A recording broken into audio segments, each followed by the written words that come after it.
Hello dears. So let's discuss another problem on application of influence line diagram. Okay, here is a question. For equal loads of 80 kilonewton each, equally spaced at 2 meter apart, followed by a UDL of 60 kilonewton per meter, run at a distance of 2 meter from last 80 kilonewton load. Okay, so that means here we have 480 kilonewton load spaced at a 2 meter interval, and also it is followed by a UDL of intensity 60 kilonewton per meter from 2 meter from the last 80 kilonewton load. Okay, and across a girder of 20 meter span. So the total length of the span is 20 meter from right to left. Okay, from right to left. So we have to start from right and then follow this diagram. Using influence lines, calculate the shear force and bending moment at a section 8 meter from LHS. That means 8 meter from left hand side. So the point C will be at this point. Okay, when leading 80 kilonewton load is 5 meter away from the support. That means the first 80 kilonewton load is at 5 meter from the left support. Okay, so this is a question. Here we have 480 kilonewton loads and also a UDL of intensity 60 kilonewton per meter. So identifying the value of Z is the first step. Okay, so Z is 8 meter. Then drawing of influence line diagram for shear force and bending moment is the next step. Okay, so coming to the influence line diagram for shear force, the variation, that means this line at this point C will be there. That means this line will appear at the point C. That means at 8 meter from the left support. Okay, so likewise draw this diagram. And also, how will you find out the shear force at a particular point? Just multiply the point load into corresponding ordinates.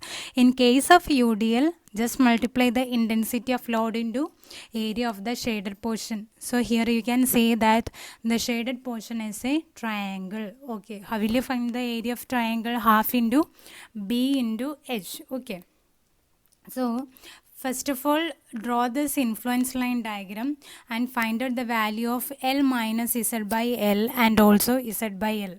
Okay, L minus Z by L is obtained as 0.6 and Z by L is obtained as 0.4. So it is 0.6 and this one is 0.4.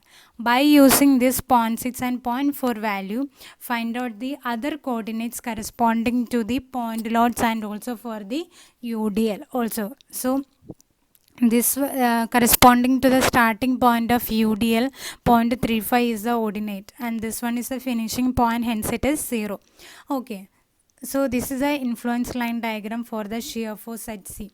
Then how will you find out the shear force? That means 40 into minus 0.25, sorry, 80 into minus 0.25, then next 80 into minus 0.35, then 80 into plus 0.55 plus 80 into 0.45 plus half into 0.35 into 7 into 60. Okay, I will tell you once again. That means 80 into minus 0.25 plus 80 into minus 0.35 plus 80 into 0.55 plus 80 into 0.45 plus half into 60 into 7 into 0.35. This is the value of shear force at the point C. Okay, and that's equal to 105.5 kilonewton.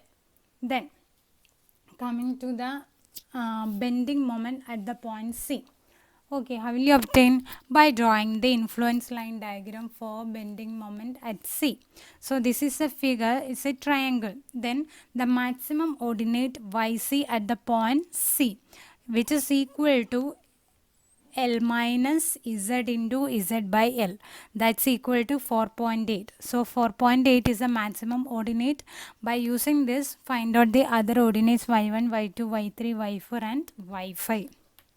Okay, we got it as 3, 4.2, 4.4, 3.6 and 2.8. So we got all the ordinates.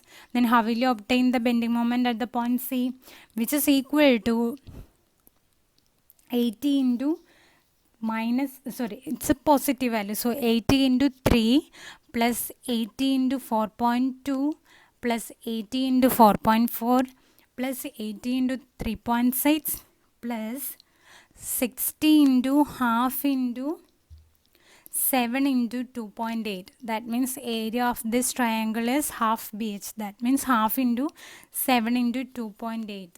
So that into intensity. Okay. So 3 into 80 plus 4.2 into 80 plus 80 into 4.4 plus 80 into 3.6 plus half into 7 into 60 into 2, that's equal to 1804 kilonewton meter is the answer. That means the value of bending moment at the point C. Okay, thank you for watching. Hope you all understood this problem. Thank you.